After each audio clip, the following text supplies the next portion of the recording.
ఓం శ్రీ పూర్ణానంద గురవే నమ.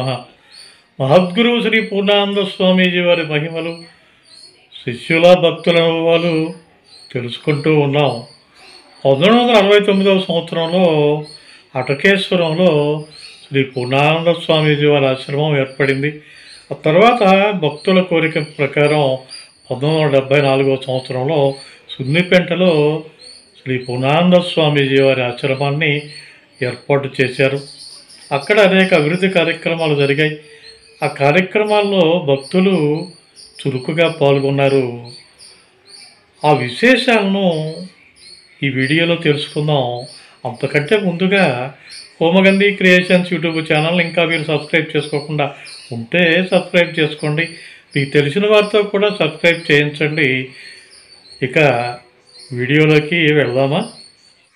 సపితా సచ మే మాతా స బంధు సచ దేవత సంసార మోహనాశాయ తస్మై శ్రీ గురవే నమః.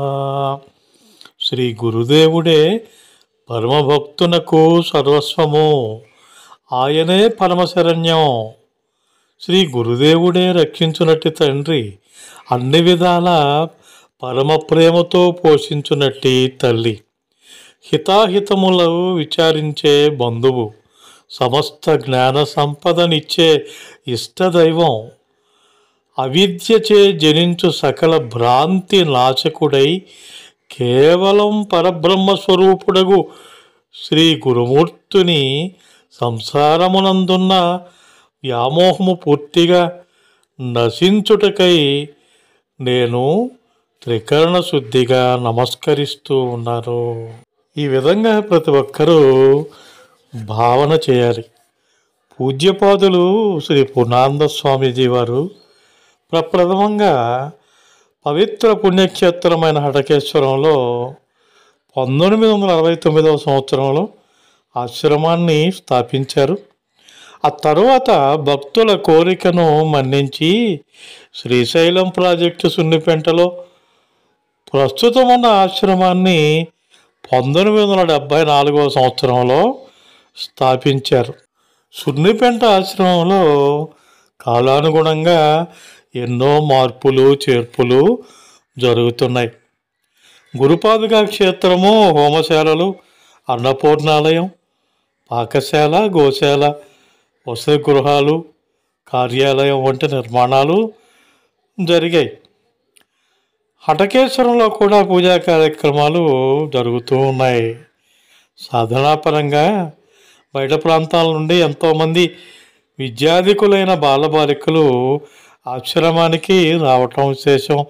ఆశ్రమవాసులైన శ్రీవారి భక్తులు, శిష్యులతో పాటు వీరు కూడా అటు ఆశ్రమంలో జరిగే ఆధ్యాత్మిక కార్యకలాపాలతో పాటు ఇటు ఆశ్రమంలో జరిగే నిర్మాణ కార్యకలాపాల్లో కూడా స్వచ్ఛందంగా పాలు పంచుకున్నారు.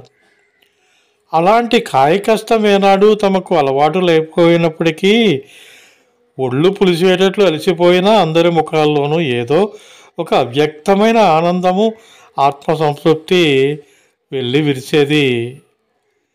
అందుకు ఎవరి కారణాలు వారివి అనుకోండి. ప్రార్థన చేసే పెదవుల కంటే సేవ చేసే చేతులే మిక్కిలి పవిత్రమైనవని మహనీయులు అంటూ ఉంటారు కదా.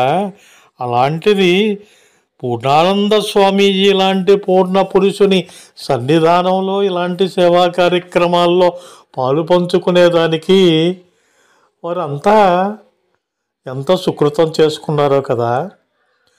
కొందరికి ఆత్మసంతృప్తి, కూలీలతోనే ఈ పనులన్నీ చేయించుకునే ఆర్థిక స్తోమత ఉన్నా తమలాంటి వారిని తరింపచేయటానికే కావాలనే శ్రీ పూర్ణానంద స్వామీజీ వారు తమకి సేవాభాగ్యం కలుగజేశారని ఇంకొందరి ఆత్మవిశ్వాసం. అటువంటి వారి సేవలు ఫలించి భవిష్యత్తులో వారికి సత్ఫలితాలు సంప్రాప్తం అవ్వకుండా ఎలా ఉంటాయి? సేవా కార్యక్రమాల్లో పాల్గొనేవారిని ఆనంద సాగరంలో ముంచి తేల్చే అరుదైన అంశం ఒకటి తెలుసుకుందాం. అదే మహద్గురువు శ్రీ పూర్ణానంద స్వామీజీ వారు అలా సేవలో పాల్గొన్న వారికి మాత్రమే ప్రత్యేకంగా అనుగ్రహించే అనుగ్రహ దర్శనం. ఆ ఆనంద సమయంలో ఇతరులు ఎవరిని స్వామీజీ వారి దర్శనానికి అనుమతించరు. శ్రీ పూర్ణానంద స్వామీజీ వారి నుండి కబురందగానే ఆశ్రమ సేవలో అలసి సొలసిన భక్తులంతా నియమిత స్థలంలో కూర్చుని చంద్రుని రాకకై నిరీక్షించు చకోర పక్షుల వలె శ్రీ పూర్ణానంద స్వామీజీ వారి రాకకై వేచి ఉంటారు. శ్రీ పూర్ణానంద స్వామీజీ వారు అలా వచ్చి తమ ఆసనాన్ని అలంకరించగానే అప్పటి వరకు వేచి ఉన్న భక్తులు వారి పాదపద్మాలకు మనసారా నమస్కరించుకుని వారికి చేరువలోనే కూర్చుంటారు. అప్పుడు అంతటా సూది పడితే వినపడేటంత నిశ్శబ్దం. ఆ తర్వాత పరవశంతో తమ వైపే చూస్తున్న అలసిన తమ బిడ్డలపై ప్రేమామృతం కురిపిస్తూ ప్రతి ఒక్కరిపైన ప్రసన్న దృక్కులు ప్రసరింపచేస్తారు శ్రీ పూర్ణానంద స్వామీజీ వారు. ఆ చల్లని చూపుతో వారిని ఆవరించిన నీరసము, అలసట క్షణాల్లో అదృశ్యమైపోతాయి. తరువాత కొంతసేపు హాస్య పరిహాసములతో, చిరునవ్వులు, చిరుతిండ్లు, చతురోక్తులతో కూడిన వినోద కాలక్షేపం, అందులోనే మహోన్నత ఆధ్యాత్మిక విషయ బోధన. మహనీయుల చమత్కారోక్తులు సైతం విశేష భావోపేతములై అంతరార్థ సమోపేతములై ఉంటాయి. విలక్షణము వైవిధ్యభరితమైన ఆ వినోద కాలక్షేపంతో వారిలో ఏదో అవ్యక్తమైన దివ్యానందానుభూతితో పాటు నూతనోత్సాహం ఉరకలేస్తూ ఉంటుంది. అలసిపోయేటట్లు ఆశ్రమంలో సేవలు చేయటం భక్తుల వంతైతే ప్రసన్నులై తమ చల్లని చూపులతోనే వారిని సేద తీర్చి నూతన జవసత్వాలను ప్రసాదించటం భగవత్స్వరూపులైన గురుదేవుల బాధ్యతగా ఉండేది. ఆశ్రమ సేవలో పాల్గొనే భక్తులకు ఇలాంటి అనుభవాలేమీ కొత్తేం కాదు. సరిగ్గా ఇలాంటి రసరమ్యమైన దృశ్యాలే మనం శ్రీమద్ రామాయణంలోనూ చూస్తాం. రామ రావణ యుద్ధంలో మాయావులైన దానవ వీరులతో వానర వీరులు తలపడేవారు. అలా తమ స్వామి సేవలో సమయం వరకు సమరంలో సాహసోపేతంగా పోరాడి ఒళ్ళు హోనం చేసుకుని ప్రాణావశిష్టులై తిరిగి వచ్చిన వానర వీరులందరినీ వారి రాజైన సుగ్రీవుల వారు ఒక చోట సమావేశపరిచేవారు. సాక్షాత్తు శ్రీ మహావిష్ణు అవతారమైన శ్రీరామచంద్రుల వారు అక్కడికి వచ్చి ఆసీనులై కొన ప్రాణాలతో తిరిగి వచ్చిన కపివీరుల వైపు తమ కరుణారస దృష్టిని అలా ప్రసరింపచేసేవారంతే. రామయ్య తండ్రి ఆ చల్లని చూపులతో అణువణువు పులకరించి అలసట మాయమైపోగా అనూహ్యమైన నూతన జవసత్వాలను పుంజుకునేవారు వానరవీరులు. మరునాటి సమరంలో ద్విగుణీకృత సమరోత్సాహంతో దానవ వీరులతో తలపడి వారిని ముప్పు తెప్పలు పెట్టేవారు.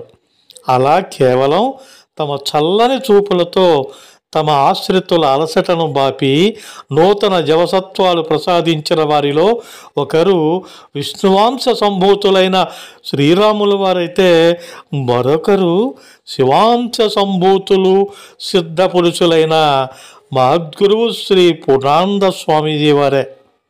కరుణామృతం ఒకంత సోకినంత మాత్రాన అలసట తీరి ఎంతరో అలా ఆనంద పరవశులవుతూ ఉంటే ఒకవేళ ఒకే భక్తునిపై ఆ కరుణామూర్తి కరుణా కటాక్షాలు కట్టలు తెంచుకొని ప్రవహిస్తే ఆ భక్తుని అనుభూతి ఎలా ఉంటుందో ఊహించుకోవాల్సిందే. అలాంటి సువర్ణావకాశం ఎవరికైనా లభ్యమైందా అంటే అందరికీ కాకుండా కొద్ది మందికైనా లభించి ఉంటుంది. ఆ కొద్ది మందిలో నందికొట్కూరు వెంకట్రామరాజు గారు కూడా ఉండటం ఎంత అదృష్టం! కేవలం గురుదేవుల అనుగ్రహమే తప్ప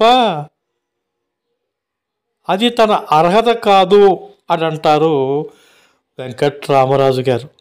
సేవాభావంతో తమ శిష్యులు భక్తులు చేసే గోరంత సేవకు ప్రతిఫలంగా గురుదేవులు కొండంత ఫలితాన్ని ప్రసాదిస్తారనడానికి ఆనాటి సంఘటన నిలువెత్తు నిదర్శనం.